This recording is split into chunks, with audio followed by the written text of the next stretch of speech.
Hello everyone, I'd like to show off today a gnembon's infinite village breeder, auto infinite village breeder setup.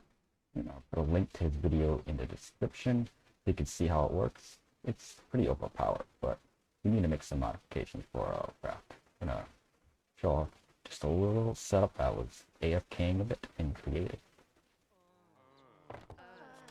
And you hear the bell sound, so that means this is a village. And this is pretty well protected. We got greenhouse glass and crops all around. And I'm gonna go over to a one I've been at longer, and you'll see I have a lot more villagers here, and maybe we'll see some hearts here going around.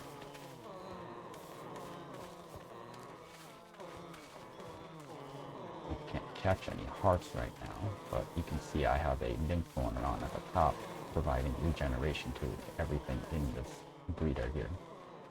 This is just a single name tag. I'll show off how to build a farm and make some modifications too.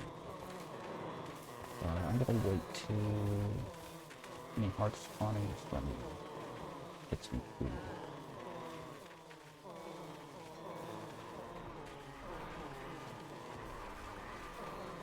After Aegis is spawned, yeah, Aegis is spawned here. If you build an entire breeding chamber with only crops, the crops will block out the spawning spaces for any Aegises inside the farm. So I put planks here to provide 2 arrow blocks for the Aegis to spawn within the farm in case any spriggans or triplets spawn.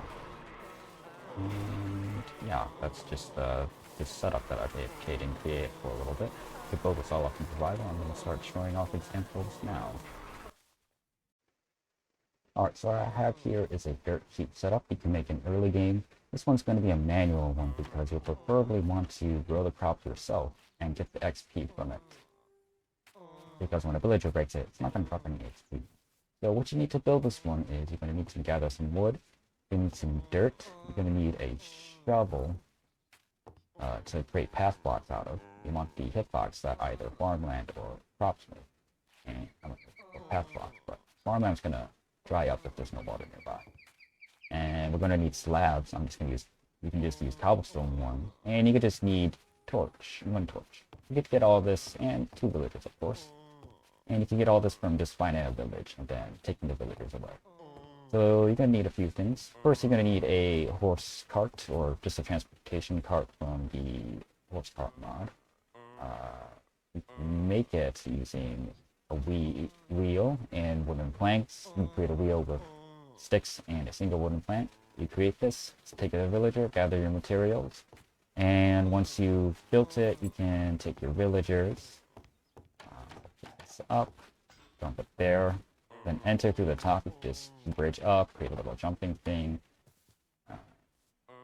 Try and get this. I attach the cart to me now, and I can pull it in, and I'm gonna let go of the cart. Close the trapdoors, empty hand, shift, right click the cart, 1, 2, and get all the villagers out, take the cart away, and this isn't registered as a village yet.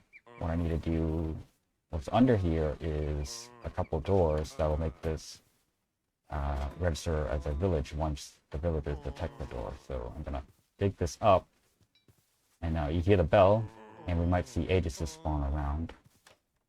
Any Aegises spawning outside yet? Nope. But we'll see Aegises spawn here in a little bit. You just need to turn just the path blocks right above the doors. And I'm gonna show you how to make this now. Or actually, I could try and show off if the villagers are going to the villagers will breed.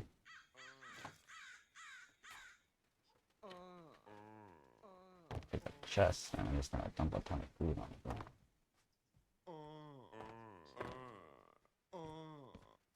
Alright, let's pick that up. And maybe we'll come back to villagers with bread. So then, I'll show you how to make this.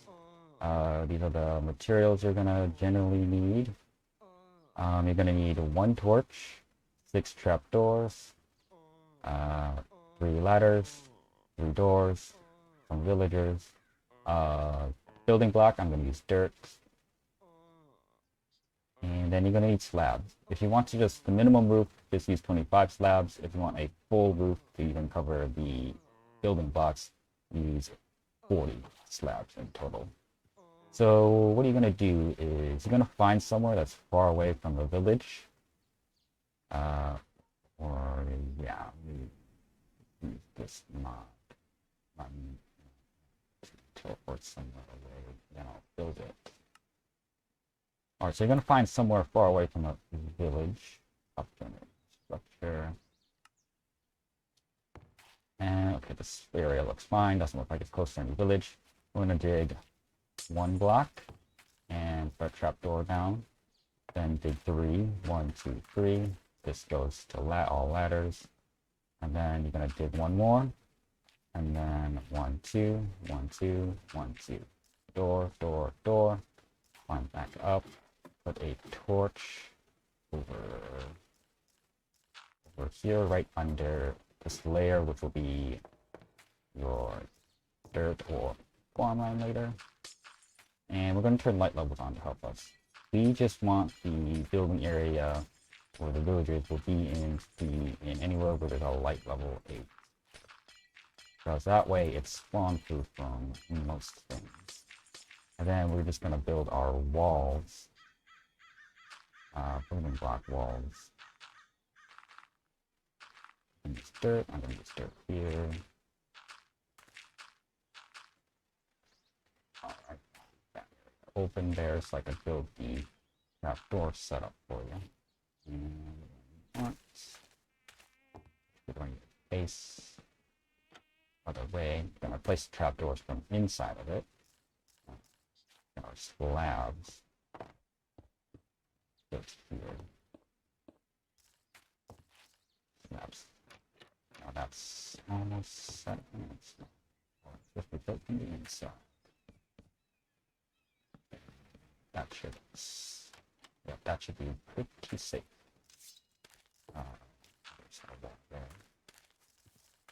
Then you're just gonna slab off the top. For mats, we need 1, 2. Then put a trapdoor here. Then you could slab everything.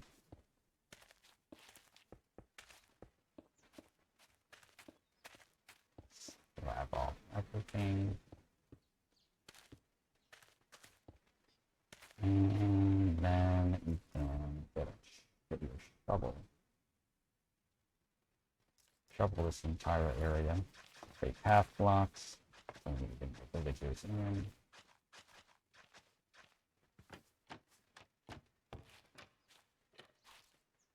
Snap off the entire top if you want to spawn proof.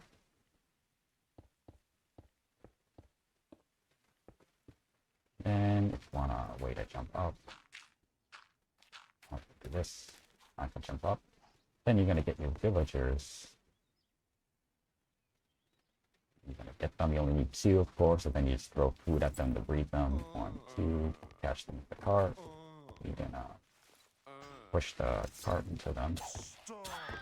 Like instead of just pulling it, you can push the cart in them, and it will pick up villagers. And we're gonna get the cart side of this now. Just gonna try pushing it in. It should work. Yeah, you can push it in. I showed off earlier pulling it in. That works too. Push it in if you want. You put it inside, and then unload the villagers. Push them around so they're standing above the doors. And we'll wait. Yep, we hear the sound. So this is now a registered village. And now I'm going to try to dump some food down and see if that'll cause them to breed. So there we go. That's it. Here, Aegis have spawned. Dump these on the ground.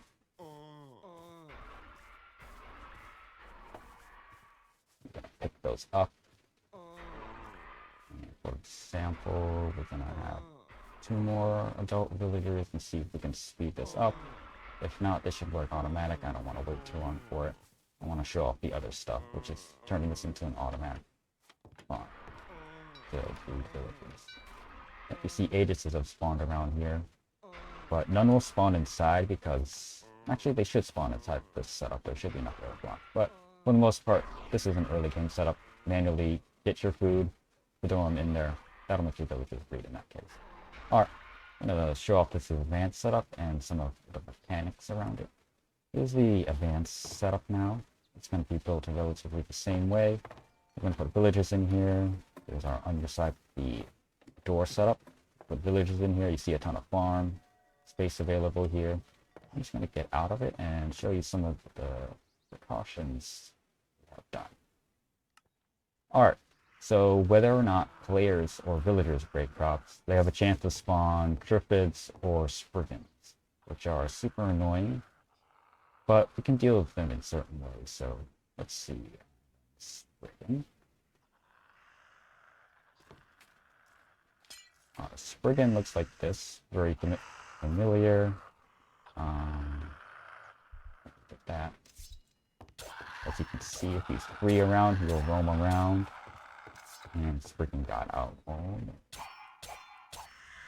Alright, so Spriggan goes here, and then Triffid, for example. I'm going to remove this, and you'll notice the difference. This guy, he's about the same hitbox size as a villager he can be about, so he can fly around within the chamber. The best we can do is put a roof on it so he doesn't fly away or get too out of range. And in fact, the way we deal with it is just with nymphs. Nymphs provide enough regeneration to protect villagers from being killed. This is 4 Spriggans and 1 villager. This 1 villager is going to get attacked. How much life he got? See, he's staying around his max life because he's being regenerated by nymphs.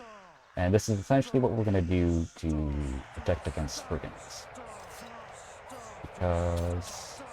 oh, and also we're going to provide some spawning spaces for Aegises so that they can help kill these things. And the other thing that can spawn from breaking crops is Triffids. This guy's going to roam around now. I'm going to kill him and show off some things about the Triffid. The Triffid here is, he's generally going to grow tall enough where he's going to put his head within the 3rd block.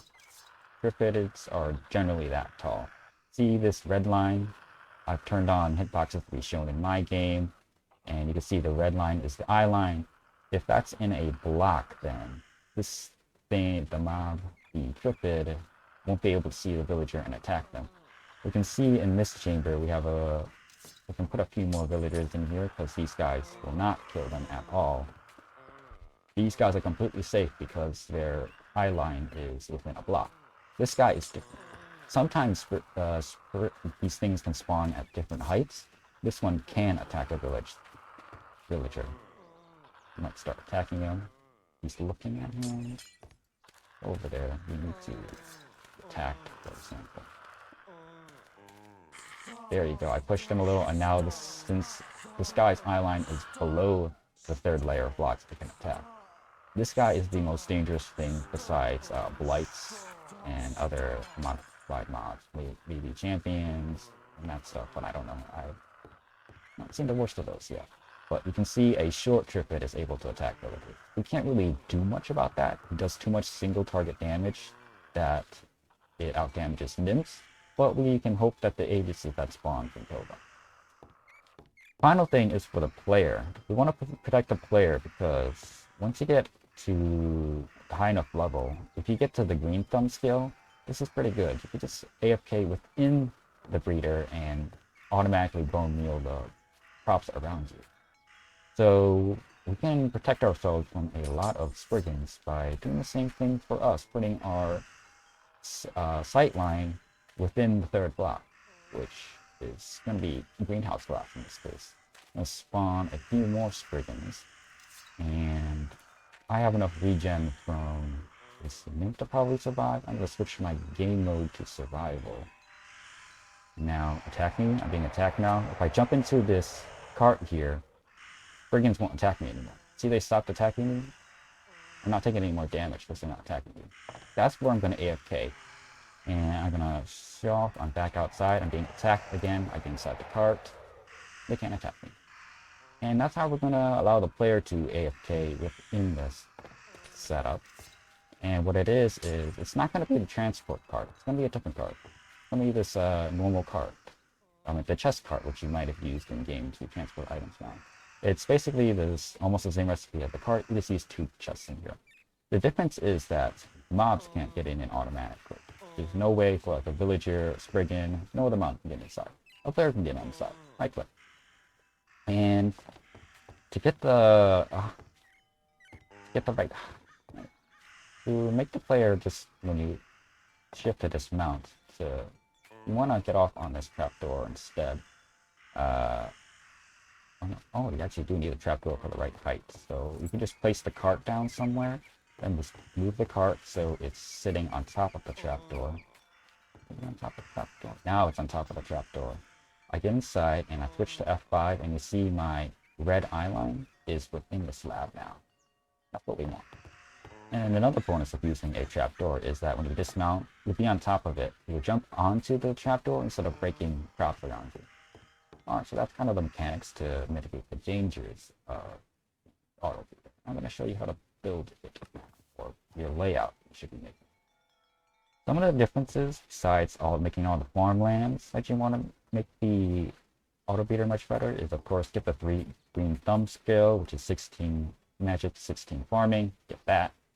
And you're also going to need greenhouse glass. You can get that by combining lapis lazuli and cactus, send it to the furnace, lapis lazuli, turn it into blue dye. To find those 2 dyes, you get the cayenne dye, and with cayenne dye, wood plank, and we smelt sand to make glass, greenhouse glass. Or, if you're lucky enough, you find a silk touch, and you're able to gather up greenhouse glass from villages or using generator structure. That's another way to get greenhouse glass. Else, you just hope that you're just AFKing in the right season for your crops, because you can't really control what the villagers want to plant. And other things that we're going to need is we're going to use spawn nymphs. Ideally, we're going to use name tag nymphs so they don't despawn. However, anvils, to be able to use name tags, you can't use a name tag without sending it through an anvil to give it a name. You're going to need building level 12 to get that. But in general, to create nymphs, you need 8 flower blocks, or 8 flowers, I mean. And then you could just dump a boat or a cart on top and then get them to spawn. They prevent spawning of other nymphs from 33 blocks away. So we have sets of 5 slabs, 1, 2, 3, 4, 5, 6. That's about 30 blocks, 32. We might have a nymph spawning here. We'll spawn here for a little bit, maybe a nymph spawns. Hopefully a nymph spawns. Once it does, you just take the cart away with the nymph. Then you will save it and probably put it on top of the farm and name tag it. If not, if you don't have access to name tags, you can just put dirt on the center, above center ring here. Poppies here, for example. The nymphs will spawn here, and then you would just want to put a couple boats down. Boats, when the mobs are sitting in it, have a lower hit or lower down than when in a cart. So this is a little bit more preferred. You set this up, and then you just hope that nymphs get caught in this every time you visit this place to provide healing. It won't provide full coverage healing. This is what this water setup here is for. If you only have like access to a single name tag, you just have 1 nymph going around cycling through. But this is the other things. Other things for other upgrades is, besides having a single torch, you can have a torch set up like this, or if you do have access to lighted blocks, the blocks that provide light, you can use less torches this way. So this setup, in order to provide full spawn proofing, only uses 12 glowstone. You can make the torch on top. You want the torch on top to spawn proof that up there. What else inside the breeder? This is spawn proof by light level. If you're sticking to torches, you're going to need a little more. You're going to need more. You're going to need 4 more torches, and then you're just going to put them on pillars in the middle. This is probably what you have the most easiest access to. You just steal these from villagers. This is 1, 2, 3, 4. So 16, 17, maybe 18 torches. There's a torch down here, of course, how I built it earlier. And this should light up the entire area, and your farming setup should be 4 plots of farmland. Then you just build a wall all around it, of course, and then your layer of glass, or if you don't have access to the greenhouse glass, yeah, it's fine using slabs. The crops will just have to be in the right season to grow. You can take a look at what grows the best real quick. You want something which has at least 2 fertile seasons, preferably less so the seeds, and you more want the carrots or potatoes, which they just replant and can't be eaten. That's what I think works best, but I'm not sure. But it's just villager stuff. I haven't done a lot of 1.12 villager stuff. Carrots have 2 seasons, potatoes have 1 season, so carrots over potatoes, and wheat seeds as the other seeds, which you can easily gather to use as the crops inside. And then, yeah, this setup here again, you see the cart here. However, for our walls, we have now used 2 more trapdoors so we can enter and exit ourselves. Nothing can really pass through this. Yeah, enter this through here myself. And I should fill this up now. So do I have the right cart on inventory? Cart. The villagers can be even green robes without jobs. That's fine. And I want to go over both either one that I can enter. Open up all 4 and drag the cart through. And then close it up so nothing dangerous can get inside. And hit J to release. Hold shift, right click twice. Let's take a little damage from something. You gotta release it over there or something. And we're just gonna move it around. Hopefully the door gets detected. If not, we're gonna turn these grass blocks around here into half blocks again. So we're gonna need our shovel again. And we're just gonna shovel those area. Using another cart, pick up a dude. Move him over and then eject him. Okay, hopefully the door gets detected by the villager now. Hopefully it turns into a village. You can hear I think ages is spawn. Yeah, we now have ages of that spawn. This is now a village because you can tell we have ages for spawning. Generally those spawn outside, but provide this lane here, ages can spawn in here. That's what we saw in the beginning of the video with that setup. And then with this, you should be able to plant, and then the villagers will be able to breed here. This auto breeding setup. And then once again, I need to show off. This is where I put the AFK. You can kind of put it anywhere. Right click to get in, and my head is inside the glass.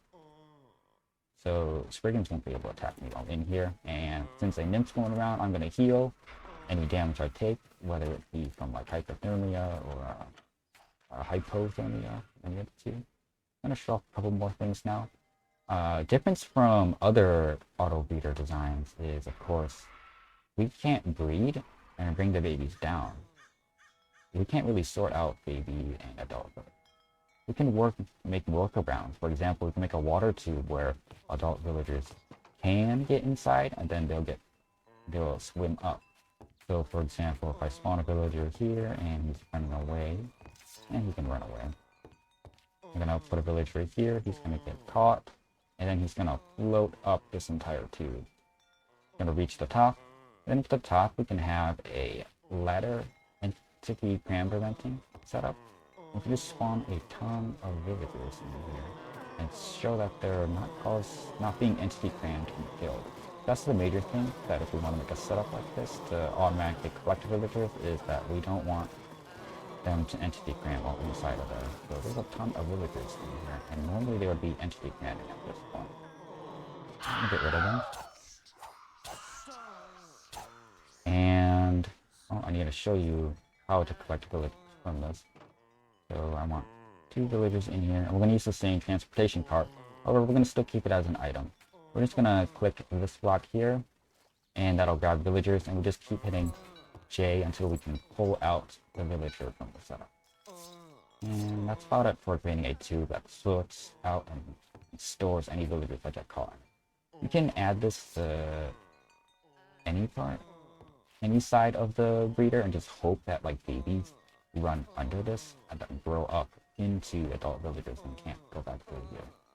Because baby villagers would be able to run under new fits since it's 1 block tall, but adult ones can't walk through. So now I'm going to show you off some trading hall ideas and different ways to store the villagers.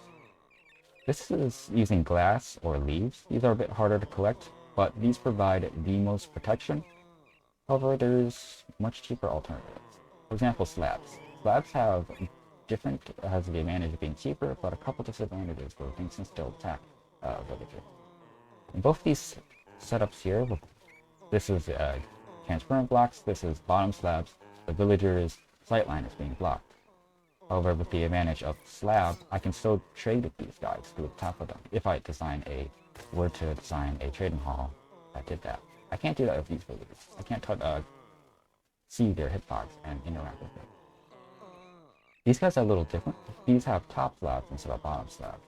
As you can see, the villager sightline is still exposed. That's a problem because there's still things that can attack. I'm going to show that off. Now I'm going to use wards. Wards in the wild is like they spawn in forest biomes, they can attack villagers. I'm going to spawn them here, and you're going to notice he won't go after the first 2 set of villagers. He runs straight past these guys, goes straight to these villagers, which these two can make eye contact with. So that's kind of the disadvantages of using this setup here, is that these villagers can still be attacked by things. If you're crazy enough to make a trading hall out in the open, that is. Another alternative for a little bit bigger of the hitbox is using stairs, but that's not cheap at all. Stairs cost 7 blocks to create just 4 of them. That's not very cost effective. A slab is 1 block. Block makes 2 slabs. That's pretty cost effective. What we can do to work around it, using slabs and still protecting villagers, is of course putting the layer that the cart sits on as bottom slabs, then the layer where the villagers' heads are in are top slabs. And things still won't attack the villagers. See, that guy's just running away. He doesn't want to attack the villagers. However, there's still one more problem. There are certain mobs that can still see through walls and attack villagers. The most infamous, probably a Banshee, but I'm going to also show off Repears. What is it? I can't really search them up well. I get Repears, and I also need normal vanilla zombies. Normal vanilla zombies can be a problem too. Throw that up again. And we'll see zombies will probably burn, but he's going to walk past. Now he's going to sit around here. Even in this setup, see the zombie was able to attack that villager. And even in these setups, zombies can damage the villagers here, even though most other things that can't see them would normally not attack them. However, we can still prevent this. Just put a layer of full block sized blocks, preferably transparent, or I'm using trapdoors in this case. And you see the zombie, even baby ones can't get in. I'm using wool to be cheapest in this example, but it's probably not the best, because if you break the block that's supporting all the wool, you're going to lose all that wool, and wool is pretty flammable. But as you can see, the zombies here are unable to attack or really attack the villagers in this case. That's what we like. And with this setup now that we have here, for the most protected setup is the villager sit on 4 blocks within the cart. And then we're going to create a wall of them. And then I'm going to use slab. I'm going to use our cheapest material. And then we want dirt. The villagers will sit on 4 blocks of dirt. 2 high blocks of, no, I don't want that.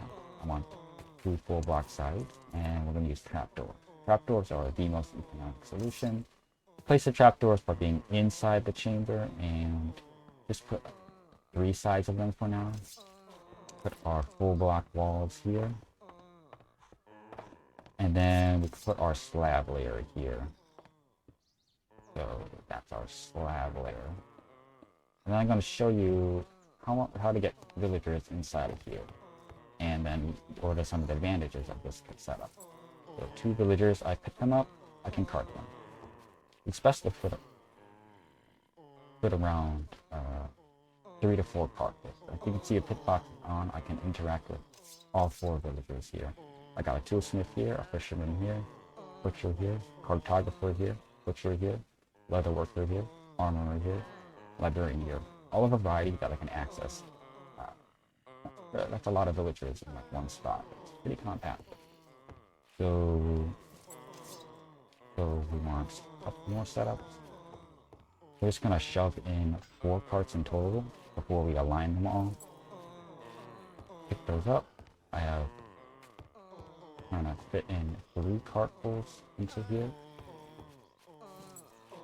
2. And then want to seal this off safely, and you can do it by jumping and right click, jump, right click, and then do the same for this side, and this provides the protection and still gives us access. You can protect the villagers like this if you want for the most protection in case there's mobs that are hostile to villagers and shoot projectiles. I believe a lot of nether mobs can do that. So, and then there's some overworld. But now the villagers are in here, we actually want to align them with the trapdoors down. You see in this current setup, we can't really access the villagers' heads too well, it's all nice. So one thing that we can do is we can still try pull and attach carts while there's like a block in the way. So you see I can still pull a cart somewhat. I'm just going to do this to pull out the carts and try and get them all out in the out of that corner. I want 1 cart per corner. That's preferable. Can I get that? Okay, and then the lineup, you want them to be kind of sticking straight out. And so, see the handles are kind of like that. I'm going to see what that looks like in a second. I'll grab that one first. That. Once more. We can check on top. Now we have an alignment where we can access all the villagers. Might be hard without hitboxes on, but still possible. Like if you play with the default configurations from RLCraft, you're not going to be able to see hitboxes. But I'm using creative. I'm showing it off here. Maybe your own world has different settings that you played in during RLCraft with. That's fine. You can see with the setup, I can access a lot of different villagers, all the different professions here. But the most important thing is I'm accessing different villagers. And this is a pretty compact setup. Look at that, 4x4. This is what each pod is, and you will like to have two wide walkways going around this place. And you can make a pretty modularly designed trading hall with it, which is what I'm going to show off here. This is starting to stack it now, as you can see. That's like the example of a blight.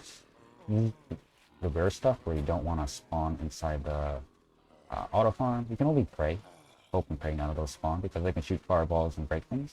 But he's not getting too much trouble for us in creative. But yeah, this is the modular design that we want. The general pattern is for the cell is two layers of blocks and then your transparent or slab layer. That's the general pattern we want. So here I'm using glass, here I'm using slabs, and you can see I have the trapdoor and the pillar walls to protect the villagers and store them inside. And then just on another floor, same stuff again. 4 blocks, 4 block, trapdoor, 4 blocks and trapdoors, transparent or slab layer. This is if you want the most compact layout. If you want to have access to the heads of the villager and build a somewhat Banshee resistant design, you could build this. And in this setup, you can have, I'm going to show off the somewhat Banshee resistant. Banshees are still going to kill villagers, and it can still be chaos. You still do not want Banshees spawning in the trading hall. Preferably build this, and the general rule of thumb is in a vanilla biome, but Banshees spawn in a spooky biomes, and that's generally the default line, so I don't know the entire list of spooky biomes. But you can see I have a cart which has caught the Banshee, so it's not flying around and killing any more villagers. It has probably killed off this top layer of villagers, but once its targeting gets messed up, these villagers here are somewhat safe for now. Because this Banshee is trying to target and it's locked on to these villagers here. And it doesn't really care about these villagers that are next to it. But once you unload this place and come back to the trading hall, this Banshee is once again going to try and find a new target. So it's going to target these guys now. So I'm going to quickly show that off there. Fly to here.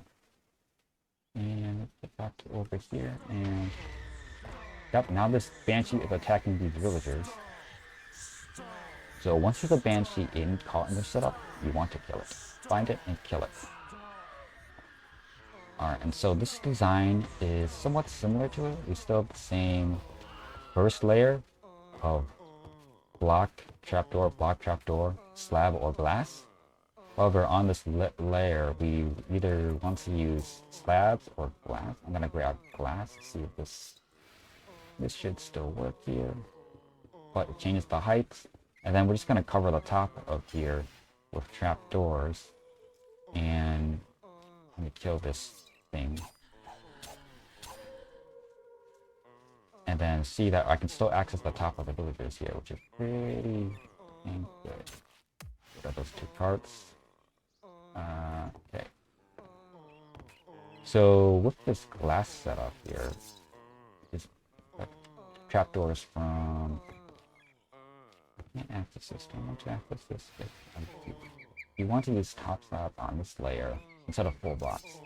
Like this starting layer should be. It's fine to use full blocks there because this is the ground floor, but once you start building up, you want to use top slab with this design. That way you can make the most compact. However, if you use glass here, you probably don't want to use glass here. Use slabs here. Slabs here have a couple of advantages. Are pretty useful to making this very compact. We place trapdoors from outside in the hall, as shown earlier, and we can just get inside the trapdoors, flip those up, and that would be it. And that, oh yeah. But if see, the trapdoors are going to flip up a certain way where I could still access the villagers. So do this. Now have access to every villager in here, just like all the other. But I have a little bit of protection here if I were to make a design like this.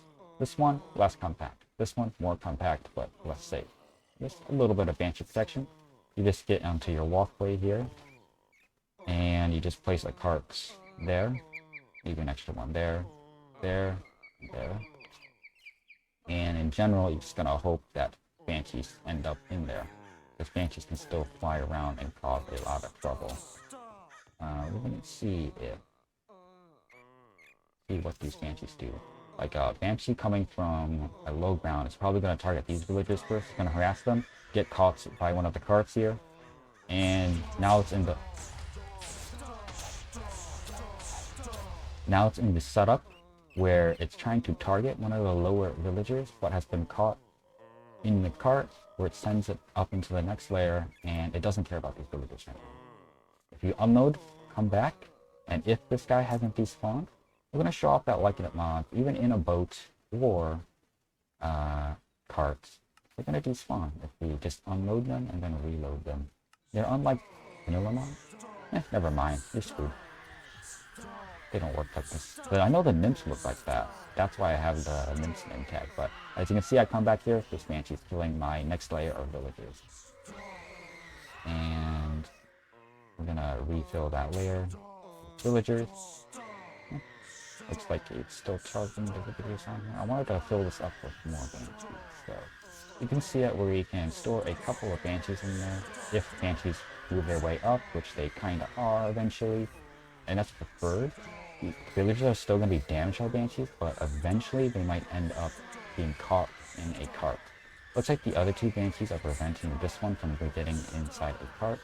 Let's see if we punch the Banshee to the other side of the setup, or if it gets caught in the cart.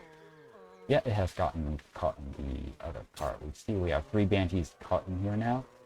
The Banshees have maybe a hitbox with each other, preventing each other from going inside, but we have caught them and are now mitigating damage of Banshees in this trading hall modular setup. And so you can choose what design you like. And that's kind of it. Thanks for watching.